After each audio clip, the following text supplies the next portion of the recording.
leo en la Sagrada Escritura, en el libro Segunda de Crónicas, capítulo 7, de los versículos 11 al 22. Terminó pues Salomón la casa de Jehová y la casa del rey, y todo lo que Salomón se propuso hacer en la casa de Jehová y en su propia casa fue prosperado. Y apareció Jehová a Salomón de noche y le dijo: yo he oído tu oración y he elegido para mí este lugar por casa de sacrificio.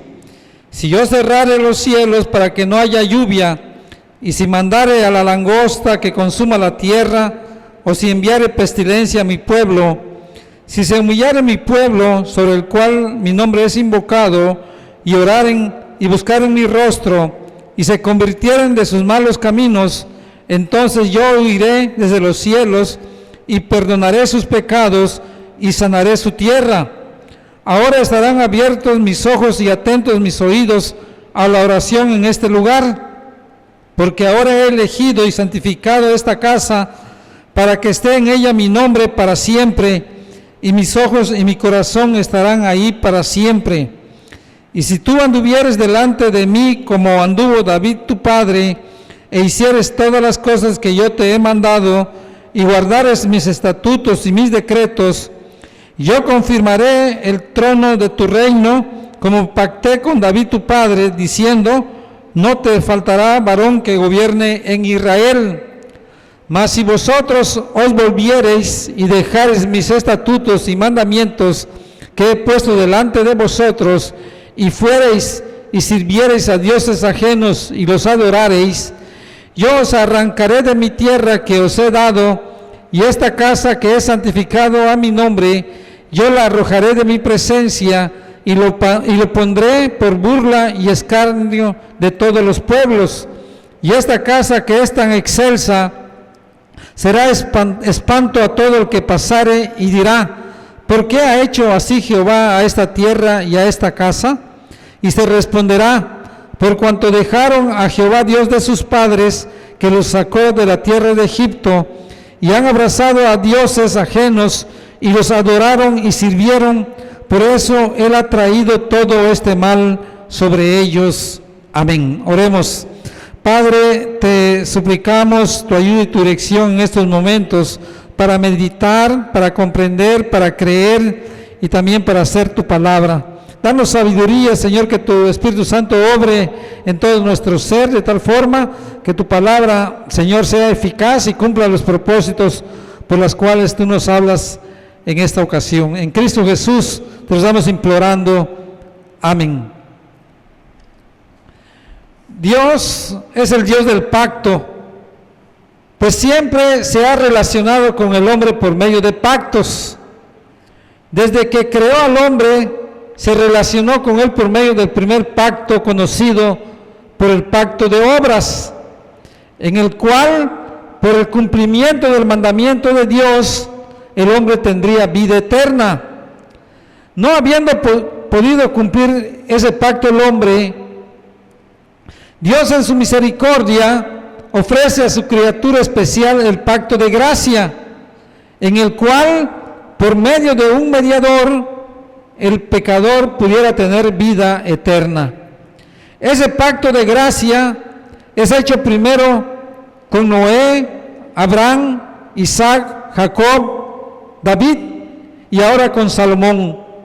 No son diferentes pactos, sino uno solo, que es ratificado con cada uno de ellos y también con cada uno de los miembros del pueblo de Israel en el Antiguo Testamento y de la Iglesia de Cristo del Nuevo Testamento, como le fue dicho a Abraham: y estableceré mi pacto entre mí y ti y tu descendencia después de ti en sus generaciones, por pacto perpetuo para ser tu Dios y el de tu descendencia después de ti.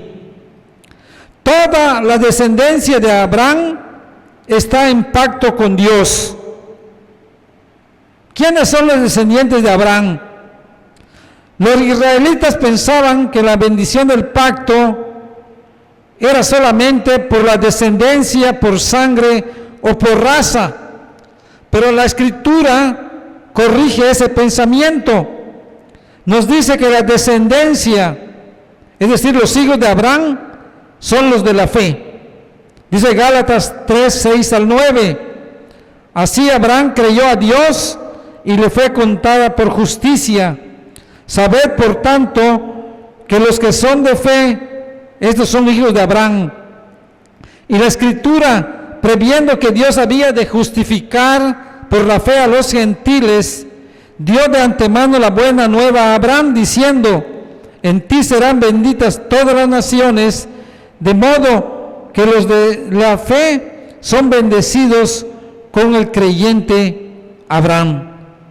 De modo que si usted ha creído en el Señor Jesucristo como el único y suficiente Salvador y Señor de su vida, es hijo de Abraham y por lo tanto está en pacto con el Dios vivo y verdadero, quien es amor, misericordia, bondad, pero también santo, justo y fuego consumidor. Él demanda, este Dios vivo y verdadero demanda que todos sus hijos permanezcamos en ese pacto que Él en su gracia ha hecho y nos ha incluido en Él. Como en todo pacto, acuerdo o contrato, hay cláusulas que son condiciones que ambas partes deben de cumplir. Así también en el pacto que Dios ha hecho con el hombre, también hay condiciones. Veamos qué nos enseña este pasaje que Dios hace con Salomón y con su descendencia. Primero, veamos las promesas y bendiciones del pacto. Primero, Dios prospera a su pueblo que está en pacto con Él. Versículo 11 nos dice que terminó Salomón la casa de Jehová y la casa del rey, y todo lo que Salomón se propuso hacer fue prosperado por Dios. Dios dirige a su pueblo para que alcance la meta o el objetivo que se proponga. Salomón pudo terminar la casa de Jehová porque Dios no solo lo dirigió, sino le dio sabiduría, también le proveyó todas las cosas materiales y también de gente adecuada para esa gran obra. Esa es la primera bendición en el caso de Salomón. Fue prosperado por Dios. En el versículo 12 se nos da también una bendición de Dios para su pueblo. Él aprueba y acepta el servicio realizado. Dice la Escritura en el versículo 12: apareció Jehová a Salomón de noche y le dijo: yo he oído tu oración y he elegido para mí este lugar por casa de sacrificio. Es decir, Dios aprobó y aceptó esa casa que Salomón había construido. De varias maneras, Dios manifestó a Salomón que había aprobado la obra que había realizado. En el capítulo 7, versículo 1, dice la Escritura: cuando Salomón acabó de orar, descendió fuego de los cielos y consumió el holocausto y las víctimas, y la gloria de Jehová llenó la casa. Es decir, de dos maneras Dios manifestó su aprobación y aceptación del servicio de Salomón. Una de ellas fue que fuego descendió de los cielos y consumió lo ofrecido, el holocausto. Esto mismo sucedió cuando Elías se confrontó con los sacerdotes de Baal. Cuando Elías ofreció su holocausto, dice la Escritura que fuego descendió de los cielos y consumió lo ofrecido. Otra manera de manifestar su aprobación de la casa construida fue que la gloria de Jehová llenó la casa. Esto mismo sucedió cuando fue construido el tabernáculo allá en el desierto. El libro de Éxodo, capítulo 40, nos dice cómo también en ese momento en que el tabernáculo fue terminado, Dios aprobó llenando su gloria el tabernáculo. Dice allá en el libro de Éxodo capítulo 40, versículos 34 y 35. Entonces una nube cubrió el tabernáculo de reunión y la gloria de Jehová llenó el tabernáculo. Y no podía Moisés entrar en el tabernáculo de reunión porque la nube estaba sobre él y la gloria de Jehová lo llenaba. Cuando el pueblo de Dios sirve al Señor como Él lo manda, Dios aprueba y acepta el trabajo que el pueblo hace. En tercer lugar, otra bendición que Dios tiene preparado para su pueblo es que Dios disciplinará y corregirá a su pueblo como muestra de su amor hacia Él. Aquí en los versículos 13 y 14 es lo que Dios nos dice: si yo cerrare los cielos para que no haya lluvia, y si mandare a la langosta que consuma la tierra, o si enviare pestilencia a mi pueblo.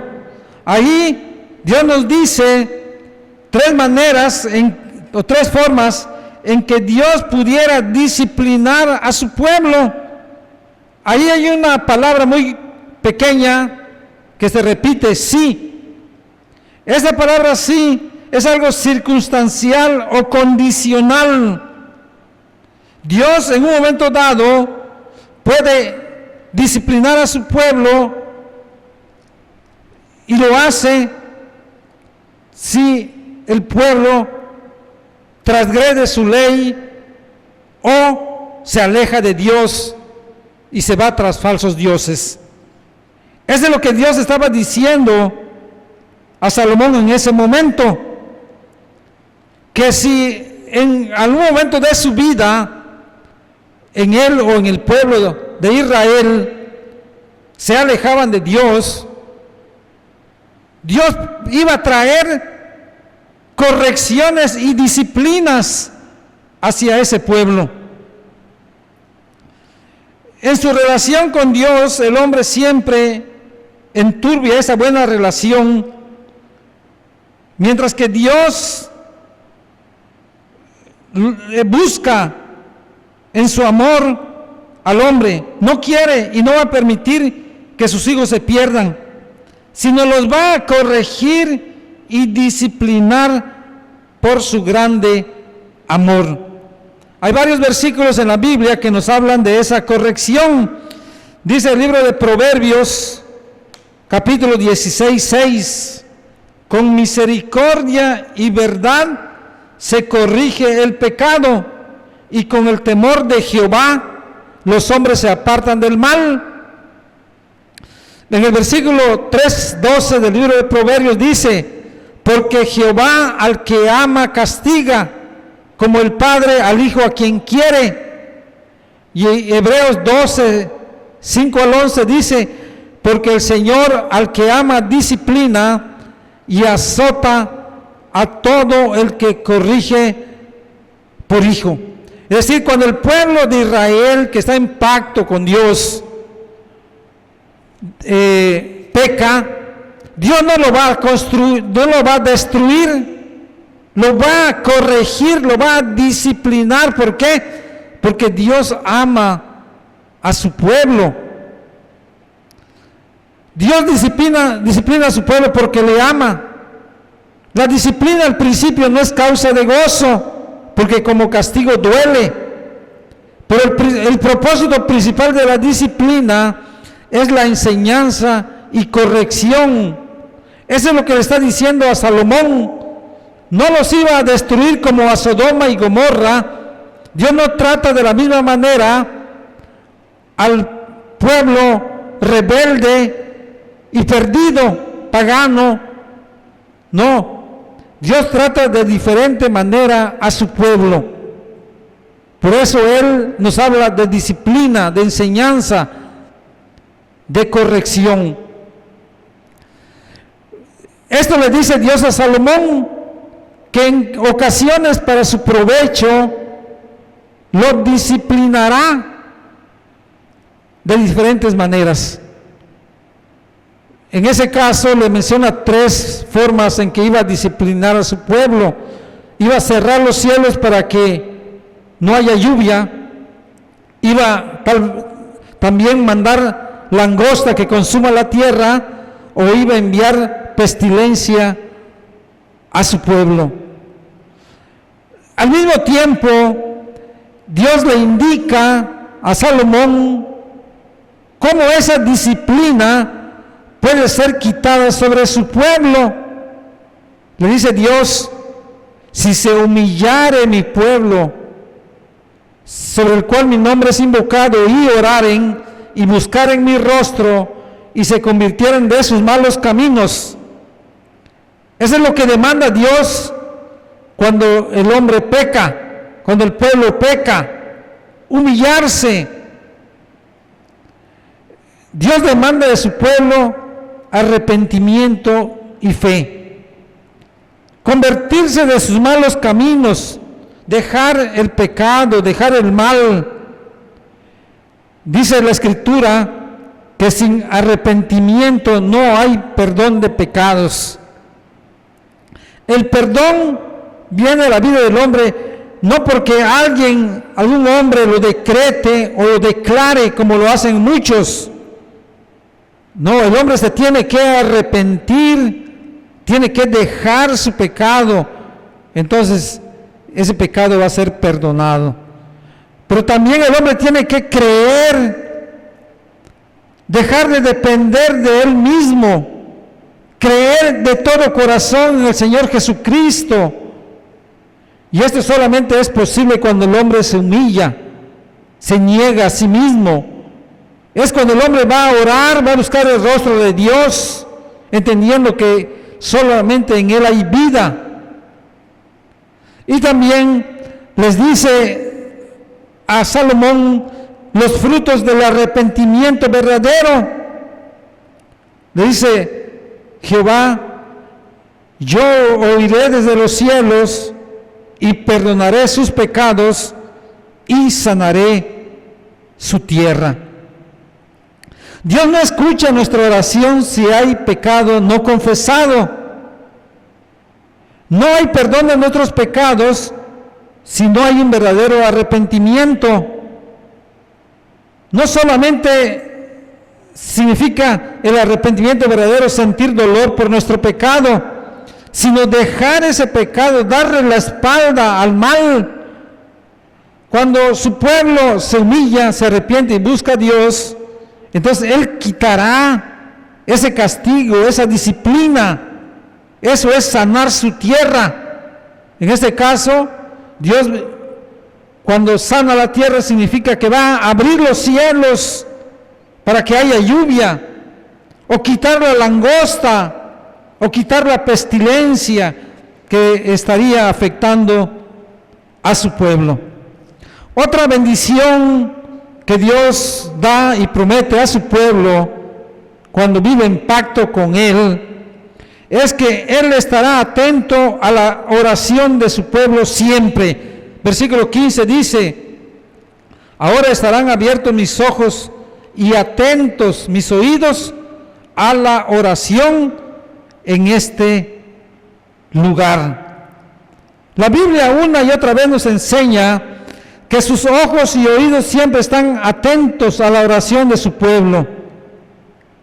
Él siempre nos escucha y responde de acuerdo a su voluntad y siempre para nuestro bien. Otra promesa y bendición de Dios para su pueblo que vive en pacto con Él es que Él promete su presencia constante en su pueblo. Versículo 16, porque ahora he elegido y santificado esta casa para que esté en ella mi nombre para siempre, y mis ojos y mi corazón estarán ahí para siempre. Dios 2 veces lo dice, en ella mi nombre para siempre, y mis ojos y mi corazón estarán ahí para siempre. Esta es también una promesa y una verdad que Dios nos dice una y otra vez. Precisamente el tabernáculo y el templo tenían ese significado, la presencia de Dios en medio de su pueblo, y que se cumple en el Señor cuando Él vino la primera vez. Por eso, actualmente ya no hay necesidad de tabernáculo ni de templo, porque la presencia de Dios está ahora a través de su Hijo. La presencia de Dios está en cada uno de sus hijos, porque Dios ha hecho su tabernáculo y ha hecho su morada en cada uno de sus hijos. La última bendición que le da a Salomón es que su reino sería eterno. Versículo 18, yo confirmaré el trono de tu reino, como pacté con David tu padre, diciendo, no te faltará varón que gobierne en Israel. Promesa dada a David y ratificada a Salomón y cumplida definitivamente en el Señor Jesucristo, que como hijo de David es Rey eterno. Él ahora está gobernando, dirigiendo y sustentando todas las cosas en los cielos y en la tierra. Y al fin del mundo se sentará en su trono para juzgar a todas las naciones. Como en todo contrato o acuerdo, no solamente hay promesas y bendiciones, Dios también le da a Salomón condiciones en ese pacto. Son 2 condiciones: obediencia y fidelidad. La primera, obediencia. Versículo 17, y si tú anduvieres delante de mí, como anduvo David tu padre, e hicieres todas las cosas que yo te he mandado, y guardares mis estatutos y mis decretos. Esas son las condiciones del pacto de gracia. La obediencia fue la primera demanda del Creador y que continúa siendo actual en la vida del hombre.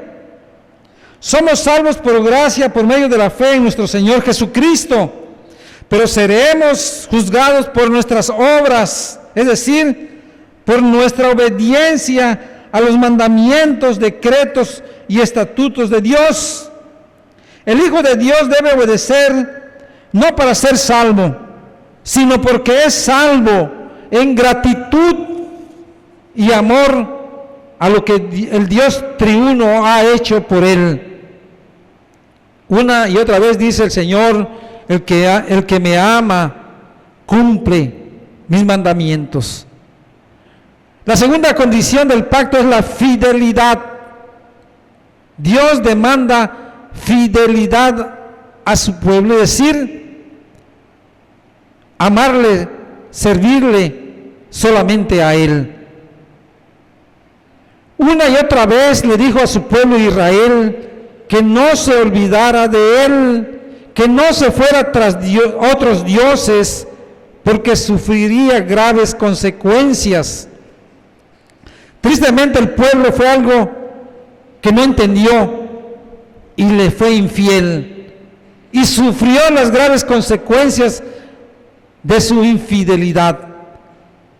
Algunas de ellas fue que fue llevado una y otra vez cautivo a diferentes naciones como Egipto, Siria Babilonia, y llegó la consecuencia hasta la desaparición de 11 tribus de Israel, quedando solo por la gracia de Dios, solo un remanente fiel a Dios en la familia de Judá.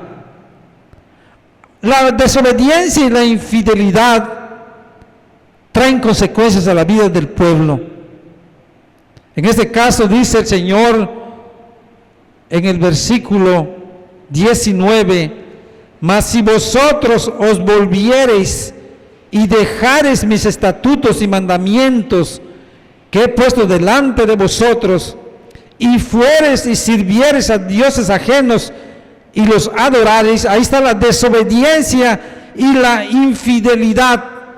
¿Cuáles son las consecuencias? Versículo 20: yo os arrancaré de mi tierra que os he dado, y esta casa que he santificado a mi nombre, yo la arrojaré de mi presencia y la pondré por burla y escarnio de todos los pueblos. Esas son las consecuencias de que el hombre se saliera del pacto de Dios, de las condiciones que Dios ha puesto en su pacto. Dice: os arrancaré de mi tierra que os he dado. Dios le había dado una tierra, la tierra de Canaán, tierra que fluye leche y miel. Como el pueblo le desobedeció, fue llevado a diferentes naciones. Y cuando el pueblo también se fue tras falsos dioses, de la misma manera, las consecuencias se sufrieron.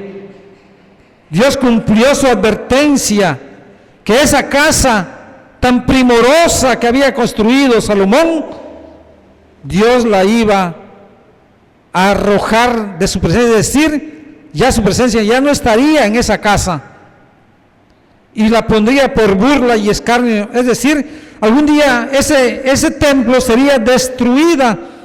Y eso cuando menos en 2 ocasiones leemos en la Biblia cómo el templo fue quemado y destruido, en primer lugar por el ejército del rey Nabucodonosor, allá por el año 500 aproximadamente antes de Cristo, y en segundo lugar cuando el general Tito destruyó el templo en el año 70 después de Cristo. O sea, Dios en su pacto nos ha dejado bendiciones y promesas, pero también condiciones y advertencias. ¿Cómo podemos aplicar esto a nuestra vida actual como hijos de Dios? Si somos verdaderamente hijos de Dios, estamos en pacto con ese Dios. Entonces debemos conocer, creer y vivir la realidad que estamos en pacto con Dios. Por lo tanto, debemos estar agradecidos y confiados por sus bendiciones y promesas. Las bendiciones no son incondicionales. El creyente verdadero no puede confesar que es hijo de Dios y vivir como un mundano o pagano, o vivir según sus propias ideas. Todo cristiano debe someterse a las condiciones estipuladas por Dios en su pacto, es decir, cumplir sus mandamientos, estatutos y decretos, no para ser salvo, sino en amor y agradecimiento por lo que Dios ha hecho por él y por lo que le ha dado. El creyente debe ser fiel a Dios en su pacto. Así como Dios siempre permanece fiel, lo mismo demanda de sus hijos. Si tú te has salido, has quebrantado tu pacto con Dios, Dios le da tiempo para volver a Él. Si has tropezado por descuido, negligencia o por rebeldía, Dios ha provisto el camino para restaurarte. Humíllate delante de Él, clámale, busca su rostro y convierte de tus malos caminos. Si tú todavía estás lejos de Dios, fuera de su pacto, cree en el Señor Jesucristo, que Él vino a este mundo, sufrió en esta tierra y murió en la cruz del Calvario para perdonar tus pecados. Entonces serás hijo del Altísimo y como tal heredero de las bendiciones y promesas de Dios. El Señor bendiga su santa y divina palabra. Amén.